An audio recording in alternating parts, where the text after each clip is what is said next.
नमस्कार दोस्तों, मैं रश्मि द्विवेदी प्यारी टेल्स में आपका बहुत बहुत स्वागत करती हूँ। दोस्तों, आज मैं लेकर आई हूँ आपके लिए मुंशी प्रेमचंद जी की एक और कहानी शिकार। कहानी आपको पसंद आए तो कृपया वीडियो को लाइक कर दीजिएगा, चैनल को सब्सक्राइब करना बिल्कुल मत भूलिएगा। तो शुरू करते हैं आज की कहानी शिकार। फटे वस्त्रों वाली मुनिया ने रानी वसुधा के चांद से मुखड़े की ओर सम्मान भरी आंखों से देखकर राजकुमार को गोद में उठाते हुए कहा, हम गरीबों का इस तरह कैसे निवाह हो सकता है महारानी।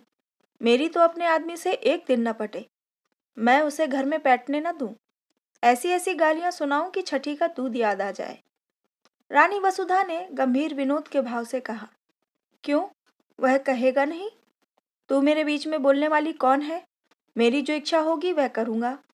तू अपना रोटी कपड़ा मुझसे लिया कर, तुझे मेरी दूसरी बातों से क्या मतलब? मैं तेरा गुलाम नहीं हूँ। मुनिया 3 ही दिन से यहाँ लड़कों को खिलाने के लिए नौकर हुई थी। पहले 2-4 घरों में चौका बर्तन कर चुकी थी, पर रानियों से अदब के साथ बातें करना अभी न सीख पाई थी।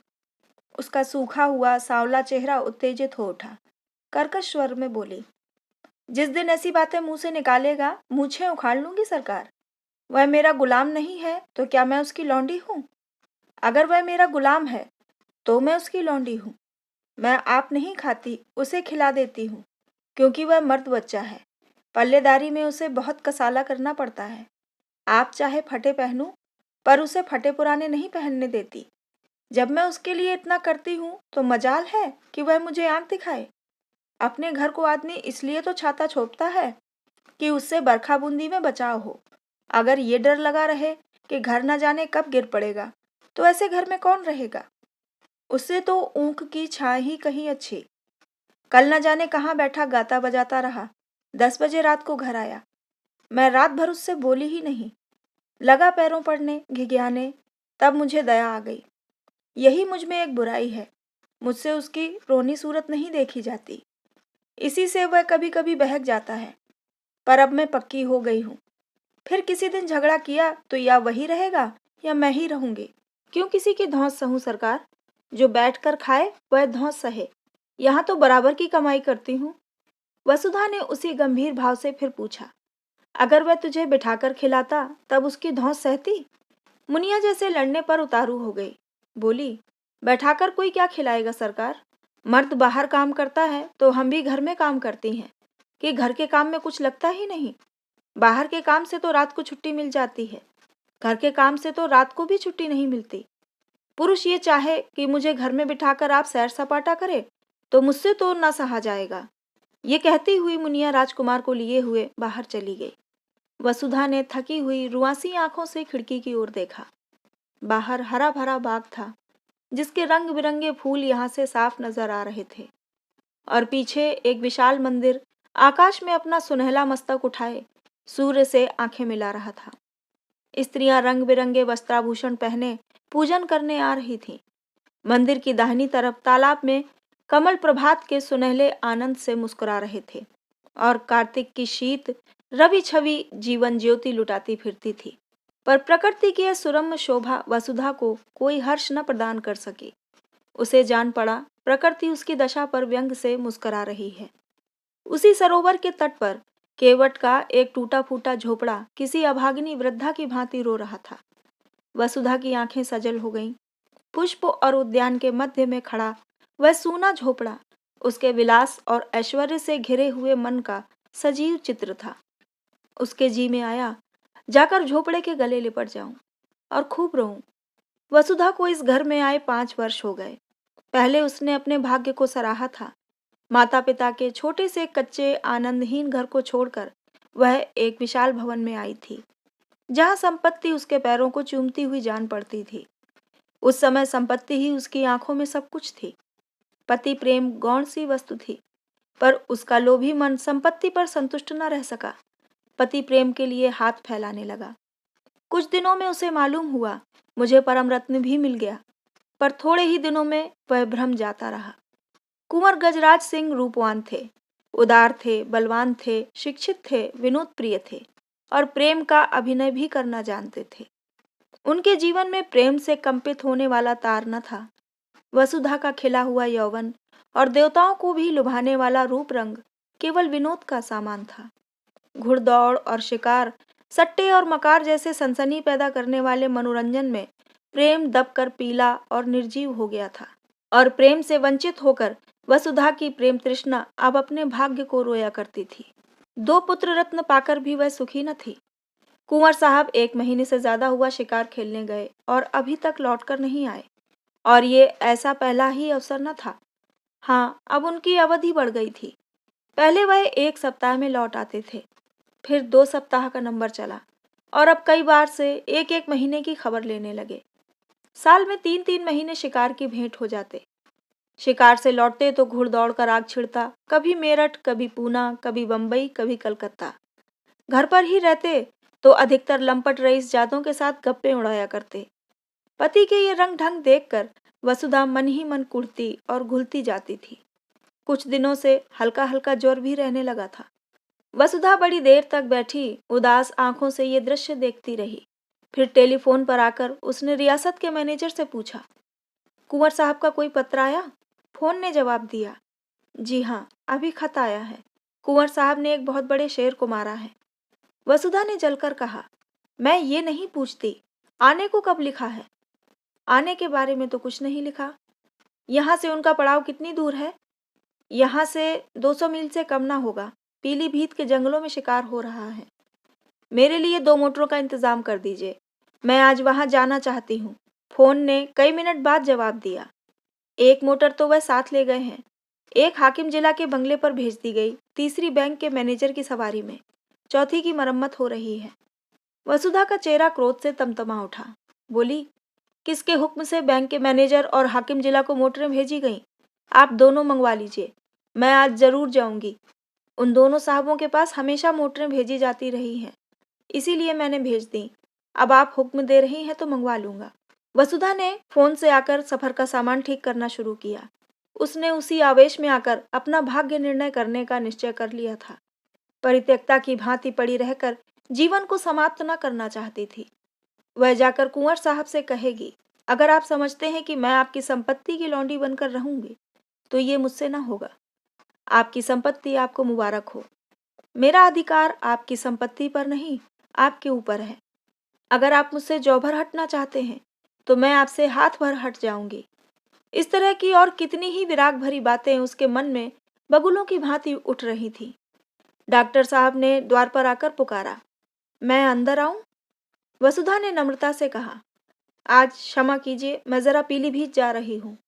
डॉक्टर ने आश्चर्य से कहा, आप पीलीभीत जा रही हैं? आपका ज्वर बढ़ जाएगा। इस दशा में मैं आपको जाने की सलाह न दूंगा। वसुधा ने विरक्त स्वर में कहा, बढ़ जाएगा तो बढ़ जाए, मुझे इसकी चिंता नहीं है। वृद्ध डॉक्टर पर्दा उठाकर आ गया और वसुधा के चेहरे की ओर ताकता हुआ बोला, लाइए मैं टेम्परेचर ले लूं। अगर टेम्परेचर बढ़ा होगा तो मैं आपको हरगिज न जाने दूंगा। टेम्परेचर लेने की जरूरत नहीं, मेरा इरादा पक्का हो गया है। स्वास्थ्य पर ध्यान रखना आपका पहला कर्तव्य है।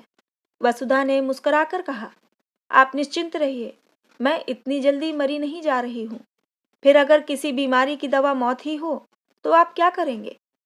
डॉक्टर ने 2-1 बार आग्रह किया, फिर विस्मय से सिर हिलाता चला गया। रेलगाड़ी से जाने में आखिरी स्टेशन से 10 कोस तक जंगली सुनसान रास्ता तय करना पड़ता था, इसलिए कुंवर साहब बराबर मोटर ही पर जाते थे। वसुधा ने उसी से जाने का निश्चय किया। 10 बजते बजते दोनों मोटरें आईं। वसुधा ने ड्राइवरों पर गुस्सा उतारा, अब मेरे हुक्म के बगैर कहीं मोटर ले गए तो मोटर का किराया तुम्हारी तलब से काट लूंगी। अच्छी दिल लगी है, घर को रोएं बन की गायें। हमने अपने आराम के लिए मोटरें रखी हैं, किसी की खुशामद करने के लिए नहीं। जिसे मोटर पर सवार होने का शौक हो मोटर खरीदे, ये नहीं कि हलवाई की दुकान देखी और दादे का फातिहा पढ़ने बैठ गए। वह चली तो दोनों बच्चे कुनमुनाए, मगर जब मालूम हुआ कि अम्मा बड़ी दूर हवा को मारने जा रही हैं तो उनका यात्रा प्रेम ठंडा पड़ा। वसुधा ने आज सुबह से उन्हें प्यार न किया था। उसने जलन में सोचा, मैं ही क्यों इन्हें प्यार करूं? मैंने ही इनका ठेका लिया है। वह तो वहां जाकर चैन करें और मैं यहाँ इन्हें छाती से लगाए बैठी रहूं। लेकिन चलते समय माता का हृदय पुलक उठा। दोनों को बारी बारी से गोद में लिया, चूमा, प्यार किया और घंटे भर में लौट आने का वचन देकर वह सजल नेत्रों के साथ घर से निकली। मार्ग में भी उसे बच्चों की याद बार बार आती रही। रास्ते में कोई गांव आ जाता और छोटे छोटे बालक मोटर की दौड़ देखने के लिए घरों से निकल आते और सड़क पर खड़े होकर तालियां बजाते हुए मोटर का स्वागत करते, तो वसुधा का जी चाहता इन्हें गोद में उठाकर प्यार कर लूं। मोटर जितने वेग से आगे जा रही थी, उतने ही वेग से उसका मन सामने के वृक्ष समूहों के पीछे की ओर उड़ा जा रहा था। कई बार इच्छा हुई घर लौट चलूं। जब उन्हें मेरी रत्ती भर परवाह नहीं है, तो मैं ही क्यों उनकी फिक्र में प्राण दूं। जी चाहे आवे या ना आवे। लेकिन एक बार पति से मिलकर उनसे खरी खरी बात करने के प्रलोभन को वह न रोक सकी। सारी देह थककर चूर चूर हो रही थी। ज्वर भी हो आया था। सिर पीड़ा से फटा पड़ता था। पर वह संकल्प से सारी बाधाओं को दबाए आगे बढ़ती जाती थी। यहाँ तक कि जब वह 10 बजे रात को जंगल के उस डाक बंगले में पहुंची, तो उसे तन बदन की सुधि न थी। जोर का ज्वर चढ़ा हुआ था। शोर की आवाज सुनते ही कुंवर साहब निकल आए और पूछा, तुम यहाँ कैसे आए जी? कुशल तो है? शोफर ने समीप आकर कहा, रानी साहब आई हैं हुजूर। रास्ते में बुखार हो आया, बेहोश पड़ी हुई हैं। कुंवर साहब ने वहीं खड़े कठोर स्वर में पूछा, तो तुम उन्हें वापस क्यों न ले गए? क्या तुम्हें मालूम नहीं था यहाँ कोई वैद्य हकीम नहीं है? शोफर ने सिटबिटाकर जवाब दिया, हुजूर वह किसी तरह मानती ही न थी, तो मैं क्या करता? कुंवर साहब ने डांटा, चुप रहो जी, बातें न बनाओ। तुमने समझा होगा शिकार की बहार देखेंगे और पड़े पड़े सोएंगे। तुमने वापस चलने को कहा ही न होगा। शोफर, वह मुझे डांटती थी हुजूर। तुमने कहा था? मैंने कहा तो नहीं हुजूर। बस तो चुप रहो, मैं तुमको भी पहचानता हूँ। तुम्हें मोटर लेकर इसी वक्त लौटना पड़ेगा। और कौन कौन साथ है? शोफर ने दबी हुई आवाज में कहा, एक मोटर पर बिस्तर और कपड़े हैं, एक पर खुद रानी साहब हैं। यानी और कोई साथ नहीं है? हुजूर मैं तो हुक्म का ताबेदार हूँ। बस चुप रहो। यूं झल्लाते हुए कुंवर साहब वसुधा के पास गए और आहिस्ता से पुकारा। जब कोई जवाब न मिला, तो उन्होंने धीरे से उसके माथे पर हाथ रखा। सिर गर्म तवा हो रहा था। उस ताप ने मानो उनकी सारी क्रोध ज्वाला को खींच लिया। लपक कर बंगले में आए, सोए हुए आदमियों को जगाया, पलंग बिछवाया, अचेत वसुधा को गोद में उठाकर कमरे में लाए और पलंग पर लिटा दिया। फिर उसके सिरहाने खड़े होकर उसे व्यथित नेत्रों से देखने लगे। उस धूल से भरे मुखमंडल और बिखरे हुए रजरंजित केशों में आज उन्होंने आग्रह में प्रेम की झलक देखी। अब तक उन्होंने वसुधा को विलासिनी के रूप में देखा था, जिसे उनके प्रेम की परवाह न थी, जो अपने बनाव श्रृंगार ही में मगन थी। आज धूल के पाउडर और पॉमेड में वह उसके नारीत्व का दर्शन कर रहे थे। उसमें कितना आग्रह था, कितनी लालसा थी, अपनी उड़ान के आनंद में डूबी हुई। अब वह पिंजरे के द्वार पर आकर पंख फड़फड़ा रही थी। पिंजरे का द्वार खुलकर क्या उसका स्वागत न करेगा? रसोइये ने पूछा, क्या सरकार अकेले आई हैं? कुंवर साहब ने कोमल कंठ से कहा, हाँ जी, और क्या। इतने आदमी हैं, किसी को साथ न लिया।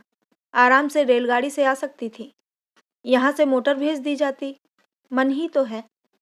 कितने जोर का बुखार है कि हाथ नहीं रखा जाता। जरा सा पानी गर्म करो और देखो कुछ खाने को बना लो। रसोइये ने सोचा, ठाकुर सुहाती की 100 कोस की दौड़ बहुत होती है सरकार। सारा दिन बैठे बैठे बीत गया। कुंवर साहब ने वसुधा के सिर के नीचे तकिया सीधा करके कहा, कचूमर तो हम लोगों का निकल जाता है। 2 दिन तक कमर नहीं सीधी होती, फिर इनकी क्या बात है। ऐसी बेहुदा सड़क दुनिया में न होगी। ये कहते हुए उन्होंने एक शीशी से तेल निकाला और वसुधा के सिर पर मलने लगे। वसुधा का ज्वर 21 दिन तक न उतरा। घर के डॉक्टर आए, दोनों बालक, मुनिया, नौकर चाकर सभी आ गए। जंगल में मंगल हो गया। वसुधा खाट पर पड़ी पड़ी कुंवर साहब की शुश्रूषाओं में अलौकिक आनंद और संतोष का अनुभव किया करती। वह दोपहर दिन चढ़े तक सोने के आदी थे। कितने सवेरे उठते, उसके पथ्य और आराम की जरा जरा सी बातों का कितना ख्याल रखते। जरा देर के लिए स्नान और भोजन करने जाते, फिर आकर बैठ जाते। एक तपस्या सी कर रहे थे। उसका स्वास्थ्य बिगड़ता जाता था। चेहरे पर स्वास्थ्य की लाली न थी, कुछ अस्त व्यस्त से रहते थे।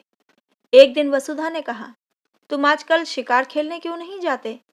मैं तो शिकार खेलने ही आई थी, मगर न जाने किस बुरी साइड से चली कि तुम्हें इतनी तपस्या करनी पड़ गई। अब मैं बिल्कुल अच्छी हूँ। जरा आईने में अपनी सूरत तो देखो।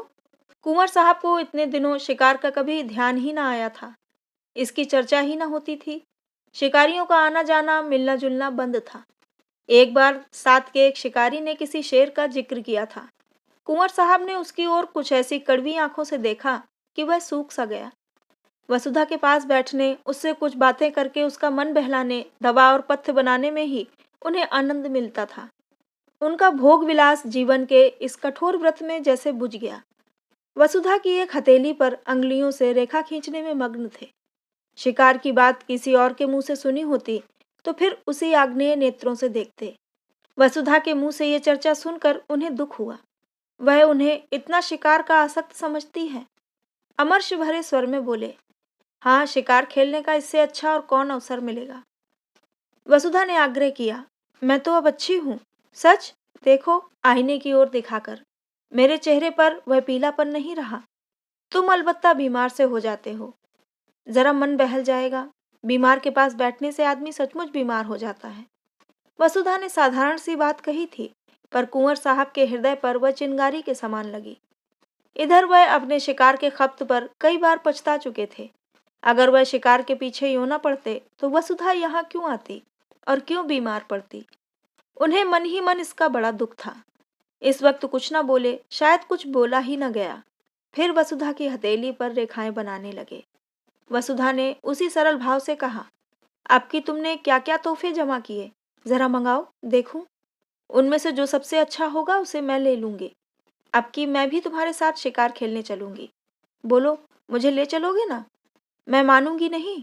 बहाने मत करने लगना। अपने शिकारी तोहफे दिखाने का कुंवर साहब को मरज था। सैकड़ों ही खालें जमा कर रखी थीं। उनके कई कमरों में फर्श, गद्दे, कोच, कुर्सियां, मोढ़े सब खालों ही के थे। ओढ़ना और बिछौना भी खालों ही का था। बाघंबरों के कई सूट बनवा रखे थे। शिकार में वही सूट पहनते थे। अब की भी बहुत से सींग, सिर, पंजे, खालें जमा कर रखी थीं। वसुधा का इन चीजों से अवश्य मनोरंजन होगा। ये न समझे कि वसुधा ने सिंह द्वार से प्रवेश न पाकर चोर दरवाजे से घुसने का प्रयत्न किया है। जाकर वह चीजें उठवा लाए, लेकिन आदमियों को पर्दे की आड़ में खड़ा करके पहले अकेले ही उसके पास गए। डरते थे कहीं मेरी उत्सुकता वसुधा को बुरी न लगे। वसुधा ने उत्सुक होकर पूछा, चीजें नहीं लाए? लाया हूं, मगर कहीं डॉक्टर साहब न हो। डॉक्टर ने पढ़ने लिखने को मना किया है। तोहफे लाए गए। कुंवर साहब एक एक चीज निकाल कर दिखाने लगे। वसुधा के चेहरे पर हर्ष की ऐसी लाली हफ्तों से न दिखी थी, जैसे कोई बालक तमाशा देखकर मगन हो रहा हो। बीमारी के बाद हम बच्चों की तरह जिद्दी, उतने ही आतुर, उतने ही सरल हो जाते हैं। जिन किताबों में भी मन न लगा हो, वह बीमारी के बाद पढ़ी जाती हैं। वसुधा जैसे उल्लास की गोद में खेलने लगी। चीतों की खालें थीं, बाघों की, मृगों की, शेरों की। वसुधा हर एक खाल नई उमंग से देखती, जैसे बायोस्कोप के एक चित्र के बाद दूसरा चित्र आ रहा हो।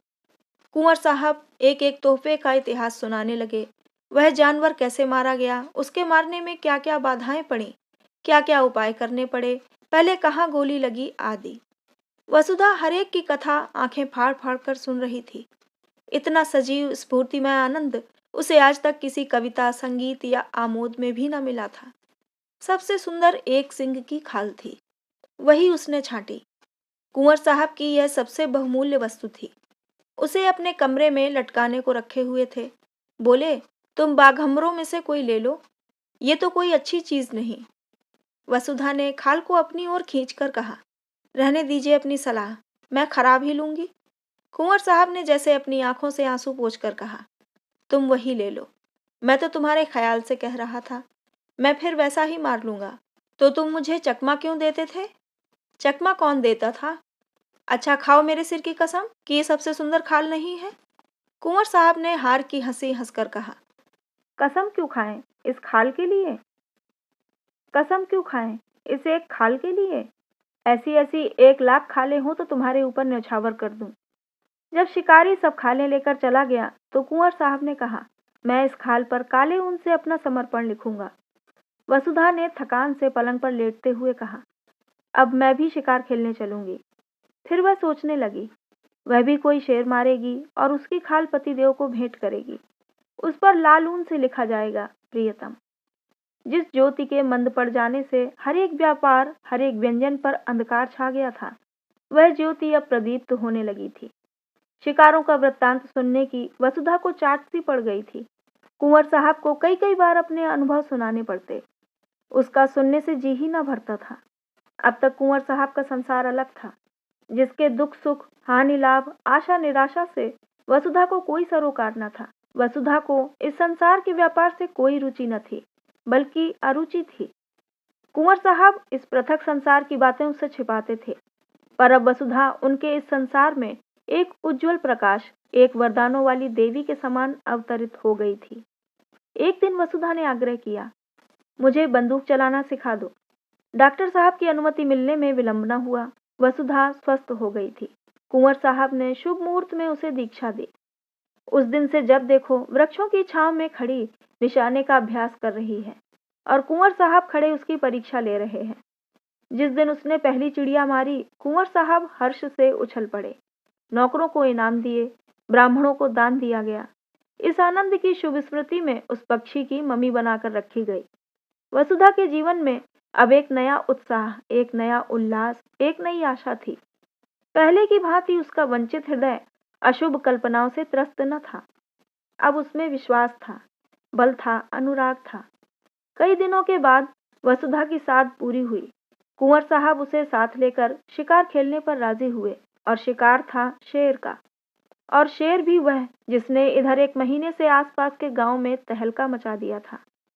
चारों तरफ अंधकार था, ऐसा सघन कि पृथ्वी उसके भार से कराहती हुई जान पड़ती। कुंवर साहब और वसुधा एक ऊंचे मचान पर बंदूक लिए दम साधे बैठे हुए थे। बहुत भयंकर जंतु था। अभी पिछली रात को वह एक सोते हुए आदमी को खेत में मचान पर से खींचकर ले भागा था। उसकी चालाकी पर लोग दांतों तले अंगुली दबाते थे। मचान इतना ऊंचा था कि चीता उछलकर न पहुंच सकता था। हाँ, उसने ये देख लिया कि ये आदमी मचान पर बाहर की तरफ सिर किए सो रहा था। दुष्ट को एक चाल सूझी।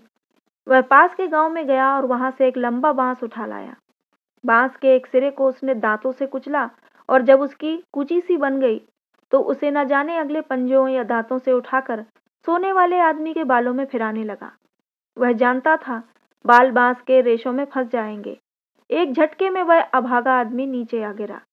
इसी मानस भक्षी चीते की घात में दोनों शिकारी बैठे हुए थे। नीचे कुछ दूर पर भैंसा बांध दिया गया था और शेर के आने की राह देखी जा रही थी। कुंवर साहब शांत थे, पर वसुधा की छाती धड़क रही थी। जरा सा भी पत्ता खड़कता तो वह चौंक पड़ती और बंदूक सीधी करने के बदले में चौंक कर कुंवर साहब से चिपक जाती। कुंवर साहब बीच बीच में उसकी हिम्मत बंधाते जाते थे। ज्यों ही भैंसे पर आया, मैं उसका काम तमाम कर दूंगा। तुम्हारी गोली की नौबत ही ना आने पाएगी। वसुधा ने सेहर कर कहा, और जो कहीं निशाना चूक गया तो उछलेगा, तो फिर दूसरी गोली चलेगी। तीनों बंदूकें तो भरी तैयार रखी हैं। तुम्हारा जी घबराता तो नहीं? बिल्कुल नहीं। मैं तो चाहती हूँ पहला मेरा निशाना होता। पत्ते खड़खड़ा उठे। वसुधा चौंक कर पति के कंधों से लिपट गई। कुंवर साहब ने उसकी गर्दन में हाथ डालकर कहा, दिल मजबूत करो प्रिय। वसुधा ने लज्जित होकर कहा, नहीं नहीं, मैं डरती नहीं, जरा चौंक पड़ी थी। सहसा भैंसे के पास दो चिंगारियां सी चमक उठी। कुंवर साहब ने धीरे से वसुधा का हाथ दबाकर शेर के आने की सूचना दी और सतर्क हो गए। जब शेर भैंसे पर आ गया तो उन्होंने निशाना मारा। खाली गया। दूसरा फायर किया। चीता जख्मी तो हुआ पर गिरा नहीं। क्रोध से पागल होकर इतनी जोर से गरजा कि वसुधा का कलेजा दहल उठा। कुंवर साहब तीसरा फायर करने जा रहे थे कि चीते ने मचान पर जस्त मारी। उसके अगले पंजों के धक्के से मचान ऐसा हिला कि कुंवर साहब हाथ में बंदूक लिए झोंके से नीचे गिर पड़े। कितना भीषण अवसर था। अगर एक पल का भी विलंब होता तो कुंवर साहब की खैरियत न थी। शेर की जलती हुई आंखें अब वसुधा के सामने चमक रही थीं। उसकी दुर्गंधमय सांस देह में लग रही थी। हाथ पांव फूले हुए थे। आंखें भीतर को सिकुड़ी जा रही थीं। पर इस खतरे ने जैसे उसकी नाड़ियों में बिजली भर दी। उसने अपनी बंदूक संभाली। शेर के और उसके बीच में 2 हाथ से ज्यादा अंतर न था। वह उचक कर आना ही चाहता था कि वसुधा ने बंदूक की नली उसकी आंखों में डालकर बंदूक छोड़ी। धाएं। शेर के पंजे ढीले पड़े, नीचे गिर पड़ा। अब समस्या भीषण थी। शेर से 3 कदम पर ही कुंवर साहब गिरे पड़े थे। शायद चोट ज्यादा आई हो, शेर में अगर अभी दम है तो वह उन पर जरूर वार करेगा। वसुधा के प्राण आंखों में थे और बल कलाइयों में। इस वक्त कोई उसकी देह में भाला भी चुभा देता तो उसे खबर न होती। वह अपने होश में न थी।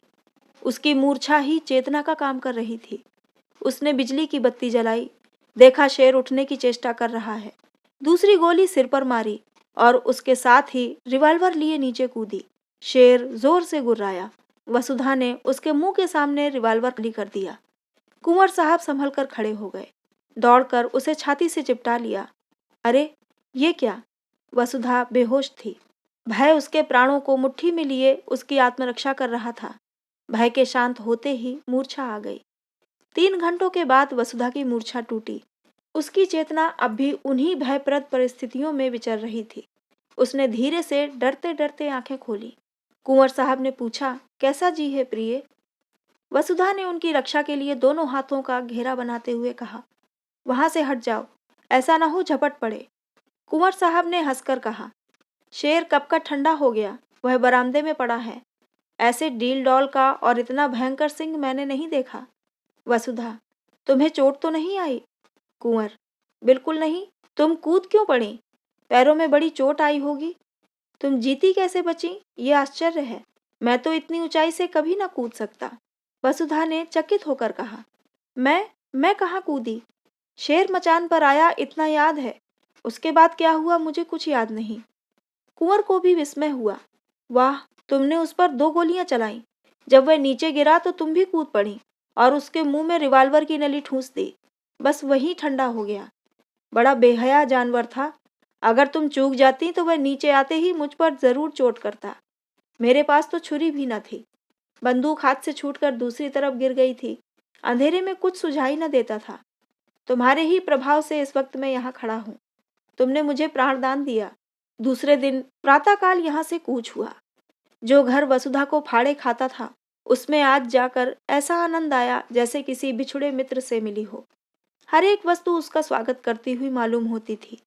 जिन नौकरों और लौंडियों से वह महीनों से सीधे मुंह न बोली थी, उनसे वह आज हंस हंस कर कुशल पूछती और गले मिलती थी, जैसे अपनी पिछली रुखाइयों की पटौती कर रही हो। संध्या का सूर्य आकाश के स्वर्ण सागर में अपनी नौका खेता हुआ चला जा रहा था। वसुधा खिड़की के सामने कुर्सी पर बैठकर सामने का दृश्य देखने लगी। उस दृश्य में आज जीवन था, विकास था, उन्माद था। केवल वह सूना झोपड़ा भी आज कितना सुहावना लग रहा था। प्रकृति में मोहिनी भरी हुई थी। मंदिर के सामने मुनिया राजकुमारों को खिला रही थी। वसुधा के मन में आज कुलदेव के प्रति श्रद्धा जागृत हुई, जो बरसों से पड़ी सो रही थी। उसने पूजा के सामान मंगवाए और पूजा करने चली। आनंद से भरे भंडार से अब वह कुछ दान भी कर सकती थी।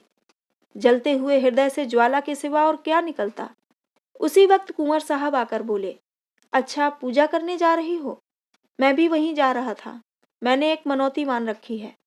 वसुधा ने मुस्कुराती हुई आंखों से पूछा, कैसी मनौती है?